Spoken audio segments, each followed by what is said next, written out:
Ang bidyong ito ay tatalakay sa mga likas na yaman ng mga rehiyon sa Asya.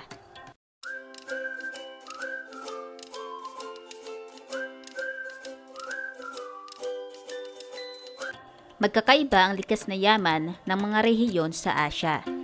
Ang Hilagang Asya ay mabundok at may malawak na damuhan na may iba't ibang anyo na mabuti para sa pagpapastol at pag-aalaga ng hayop tulad na baka at tupa. Ito ang pangunahing pinagkukunan ng mga tao ng lana, karne at gatas. Subalit, dahil sa tindi ng lamig dito ay halos walang punong nabubuhay. Ang mga troso mula sa Siberia ang tanging yamang gubat sa rehiyong ito.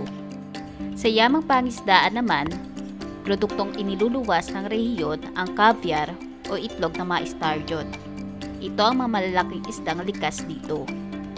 Malaking industriya sa Hilagang Asya ang pagmimina. Tinatayang pinakamalaki sa mundo ang deposito ng ginto sa Kyrgyzstan at Uzbekistan, samantalang ang Tajikistan ay may 3 uri ng yamang mineral. Ang metalikong mineral tulad ng ginto, mineral na panggatong tulad ng natural gas at industrial na mineral tulad ng phosphate. Bukod sa ginto, pangunahing industriya din sa rehiyon ang natural gas na mayaman sa Turkmenistan. Sa mga lambak ilog at sa mabababang burol ng mga bundok, may produksyon ng pagkaing butil, pagtatanim ng trigo, palay at barley na pangunahing sa Turkmenistan at Uzbekistan. Gayon din ang bulak, gulay at tabako. Ang Timog Asya ay nilalarawan bilang kontinente. May bahaging kabundukan, malalawak na kapatagan at mga lambak ilog dito. Naririto rin ang mahahabang mga ilog at naliligiran ito ng iba't ibang anyo tubig at mga lugar na bahagyang tuyot at disyerto. Pagsasaka ang pangunahing ikinabubuhay ng mga tao sa bansang nabibilang sa Timog Asya.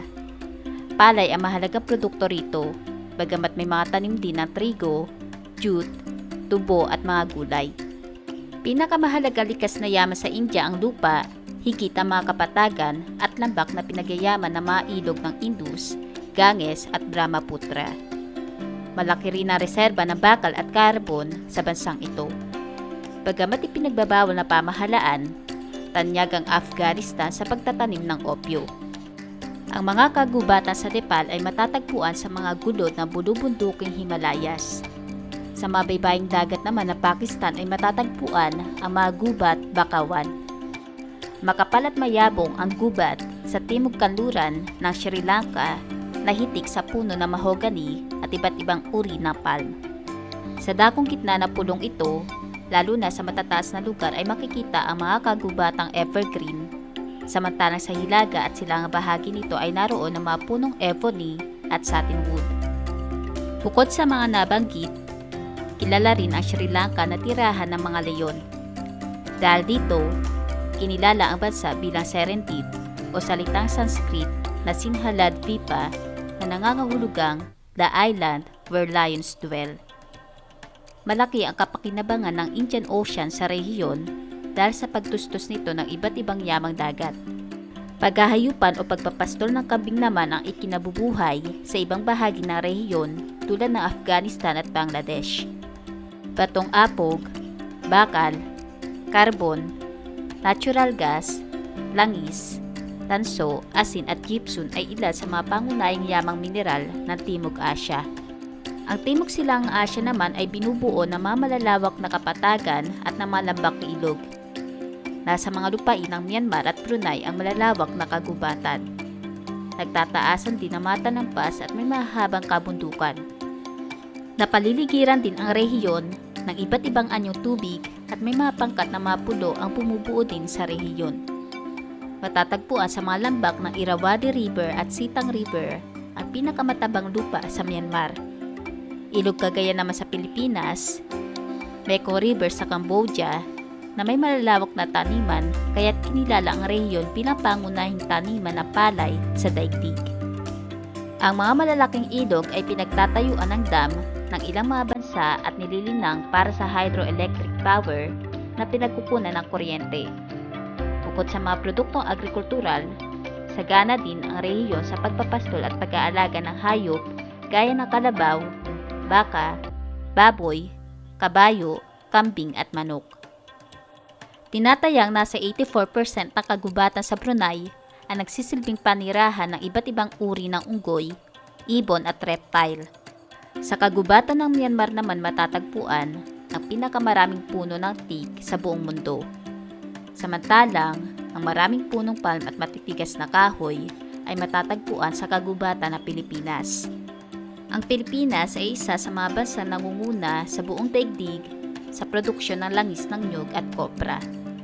Sa yamang mineral, malaki ang deposito ng langis at natural gas sa Indonesia at ang mahigit sa 80% ng langis sa Timog Silangang Asya ay nanggagaling sa bansang ito. Gayon din ang mahigit 35% ng liquefied gas sa buong daigdig. Liquefied gas din na pangunahing mineral ng Malaysia habang tanso naman ang sa Pilipinas. Dumako naman tayo sa likas na yaman ng Silangang Asya. Ang malaking bahagi ng rehiyong ito ay binubuo ng malalawak na matatabang kapatagan at mga lambak. May ilang bahagi rin ng rehiyon na tuyot kagaya ng Gobi Desert at mga nagtataas ang kabundukan sa kanluran at hilagang bahagi. Ang yamang lupa na Silangang Asya ay matatagpuan sa iba't ibang anyo nito. Sakop ng China ang 7% ng lupa sa buong mundo na maaaring bungkalin at taniman ng iba't ibang uri ng pananim. Pangunahing pananim dito ang palay at ito ay nangunguna sa produksyon nito sa buong mundo. Ang ilang mga bahagi ng Silangang Asya ay nakatuon din sa pagtatanim at paghahayupan. Sa China at sa ibang mga bansa sa rehiyon, ang malalaking hayop ay ginagamit bilang katulong sa paghahanap buhay. Ang mga anyong tubig ay nililinang din para sa kapakinabangan ng mga nakatira rito.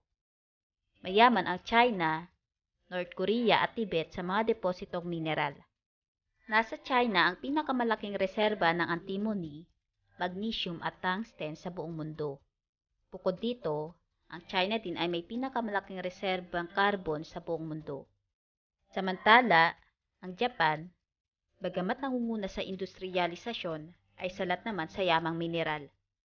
Gayunpaman, nagtatanim sila ng mga punong mulberry upang maging pagkain ng mga silkworm, kaya nangunguna ang Japan sa industriya ng telang sutla.